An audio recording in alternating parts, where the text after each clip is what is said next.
What's going on, guys? I've got here a 2013 Dodge Dart, and I'm using this car to point out to you the location of the important fuse and the relay for the operation of your air conditioning. I'm also going to give you some troubleshooting steps on what to check when your AC is not working. So we're going to find this fuse and the relay over here on the driver's side, underneath this fuse box cover. So they can be stubborn to remove at times. What I found works well is to put some sort of prying utensil in here and pry that tab over.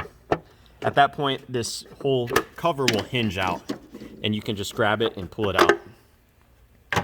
Now the fuse that provides power to your AC compressor is this 10 amp fuse located right here. Now power from this fuse does not go directly to the AC compressor. It instead goes to the AC relay, which is controlled by the computer.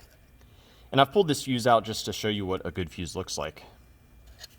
Now let me get this reinstalled, and I'll show you the AC relay and a few things you can do to test it out. So as you may have guessed, this is your air conditioning relay, the AC relay. This is engaged by the computer when you turn the AC on. After the computer runs through a few checks, it makes sure that your car is not overheating and that you don't have any serious codes in the check engine light. It also checks to make sure that you don't have any issues with Freon leaking out or the pressures being too low or too high. Now, a great way to test this relay out, you can remove it, set it aside, and you can swap in a different relay. A lot of these relays are important for the car to run, so I would suggest swapping with the relay right next to it, which is for the radiator fan. If after you make the switch, your radiator fans stop working, but your AC starts working, then you can suspect that your original relay is probably no good. Now, another cool thing you can do with this relay removed is you can manually send power to the AC compressor. You can do this by touching these two pins together.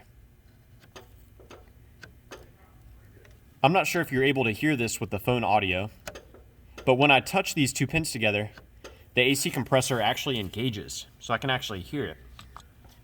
Let's take a look at the AC compressor, and I'm going to try to capture on footage what happens when the compressor engages. So underneath the alternator, this is where we'll find our AC compressor, and what's actually engaging is on the front of the compressor. It's called the AC compressor clutch, and it engages whenever the AC is on, and it causes the internals of the compressor to start rotating. So I've got my phone focused on that. I'm now going to manually engage the AC compressor, and you might be able to see some activity there. Yeah, do you see how the front of the AC compressor is moving?